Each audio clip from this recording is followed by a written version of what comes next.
Gopalganj general হাসপাতাল।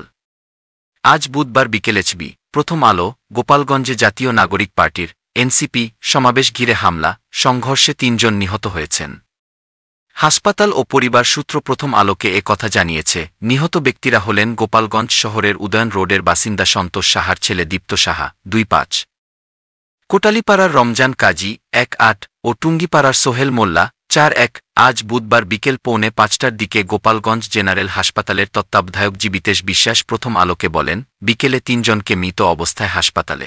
আরও পড়ুন, গোপালগঞ্জে সমাবেশ শেষে এনসিপির নেতাকর্মীদের ঘিরে হামলা, ১৪৪ ধারা জারি। ৫ ঘণ্টা আগে প্রথম আলো স্বজনদের সঙ্গে কথা বলে বিকেল ৫:৩০টার দিকে নিহত দুজনের পরিচয় নিশ্চিত হয়। পরে রাত ৭:৩০টার দিকে অপরজনের মৃত্যুর বিষয়টি নিশ্চিত হয় প্রথম আলো।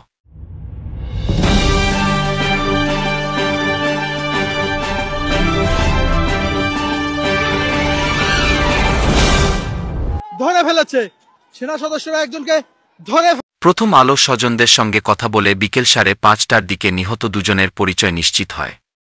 পরে রাত ৭:৩০টার দিকে অপরজনের মৃত্যুর বিষয়টি নিশ্চিত হয় প্রথম আলো। হাসপাতালের কর্মকর্তা জীবিতেশ বিশ্বাস বলেন, আরও ৯ জনকে গুলিবিদ্ধ অবস্থায় হাসপাতালে আনা হয়। তাদের অস্ত্রোপচার চলছে। মৃত্যুর তথ্য জানতে গোপালগঞ্জের পুলিশ সুপার এসপি মো. মিজানুর রহমানের মুঠোফোনে কল দিলে তিনি ধরেননি। তথ্য জানতে গোপালগঞ্জের জেলা প্রশাসক ডিসি মুহম্মদ কামরুজ্জামান ও অতিরিক্ত জেলা প্রশাসক সার্বিক মো. গোলাম কবিরকে কল দিলে তার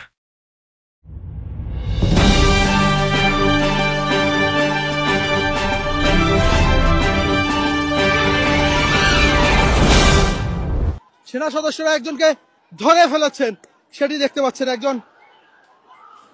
দেখছেন একজন সেনা সদস্য, তিনি কিন্তু পড়ে গিয়েছেন, পানিতে পড়ে গিয়েছেন। শোনা আমাদের কাছে নেই, তবে ব্যাপক গুজব আছে ৩ থেকে ৪ জন বা অধিক এরকম। তবে দর্শক, এই মুহূর্তে গোপালগঞ্জে যেতে চাই। সেখান থেকে দিনভর এই সংবাদ কভার করা আমাদের সহকর্মী আব্দুল্লাহ তুহিন রয়েছেন সেখানে, এবং তার মাধ্যমে সেখানকার সবশেষ পরিস্থিতিগুলো এই মুহূর্তে।